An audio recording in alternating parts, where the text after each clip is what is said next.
So, doing the finishing touches on the press. Just going to be bondoing. So, if you want to see how I got this far and got the skeleton for this, watch the 3D mold making videos. But for the quick rundown,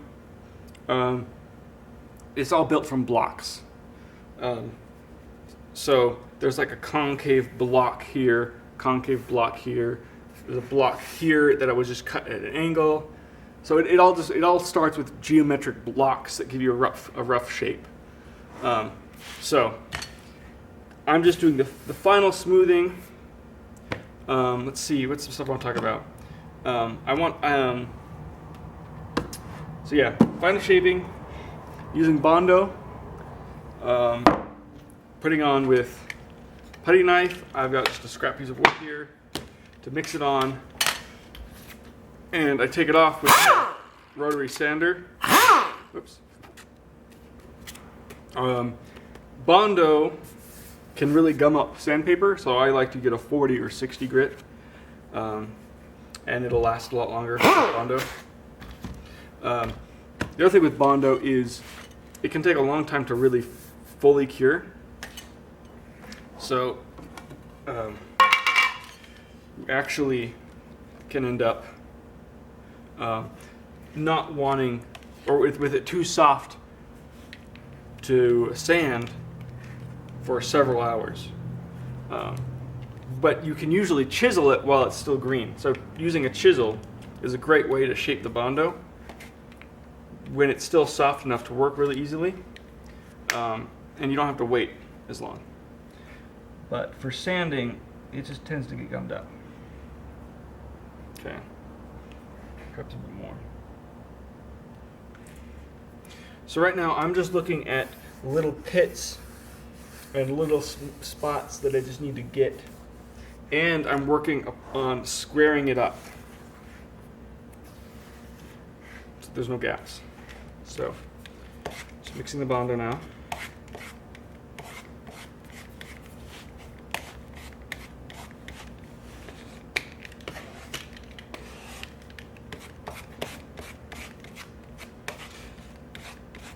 So one other thing is I've got two colors of cream hardener, and I actually should have used the blue one this time. I thought I switch which cream hardener I'm using between applications.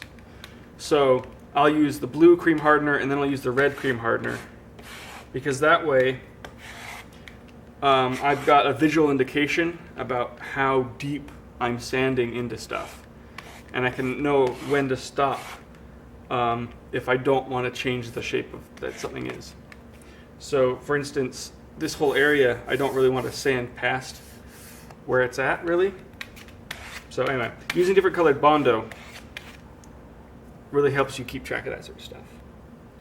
So let's see.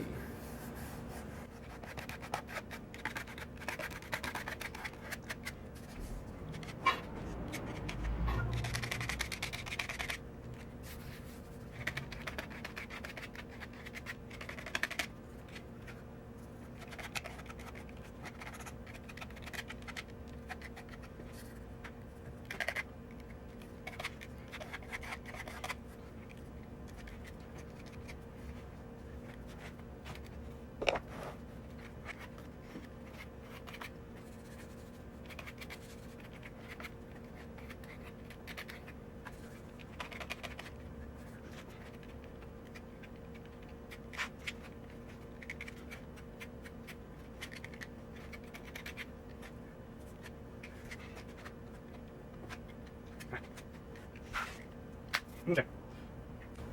So I ended up using a little too much hardener, so it's not workable anymore. And I did end up using too much Bondo as well. I didn't end up having a whole lot to really do.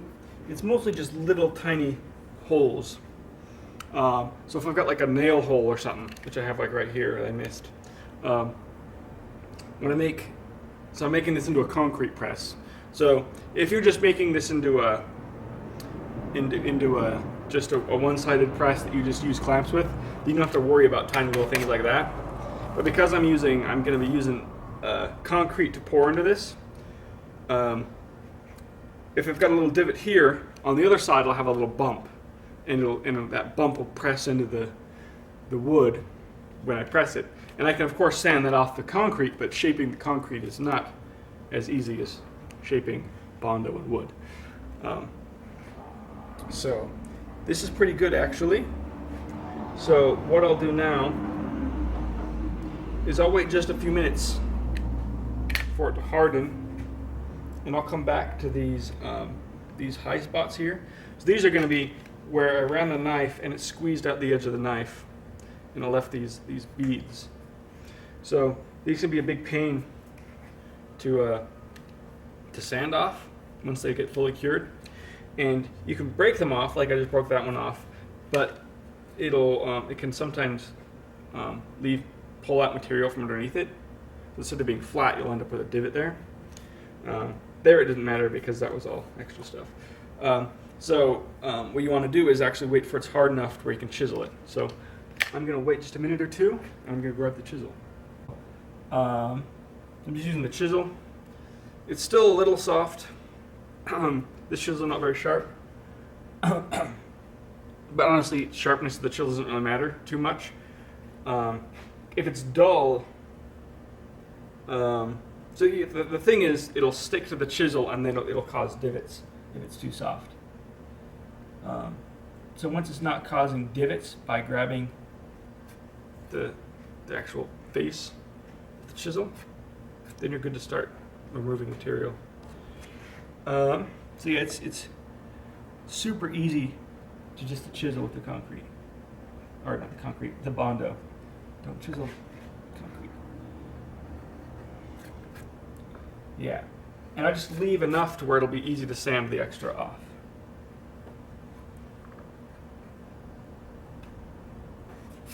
Perfect. So I don't need to go too crazy with the chisel. Although, of course, you can do some pretty, oh yeah, so these extra edges here. It's a good spot to chisel. So, you can do some pretty crazy shaping just using the chisel with a big hunk of Bondo. So,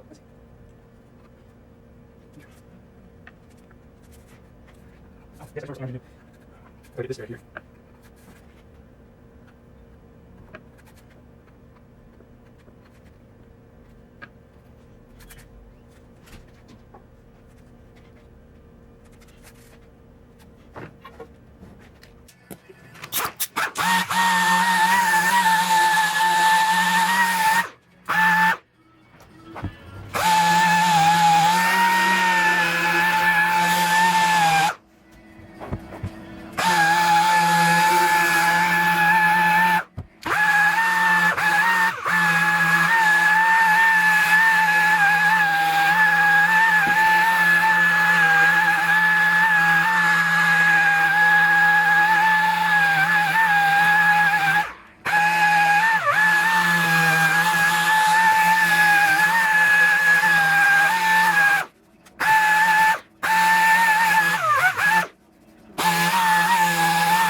we go. There's a few more spots. Here, here, here, just a few tiny little ones. So I think there's just one more time with the Bondo and then I'll be done. So then I'll be making videos on how to be making the concrete mold out of a wooden master. So stay tuned. Longboard Technology over and out.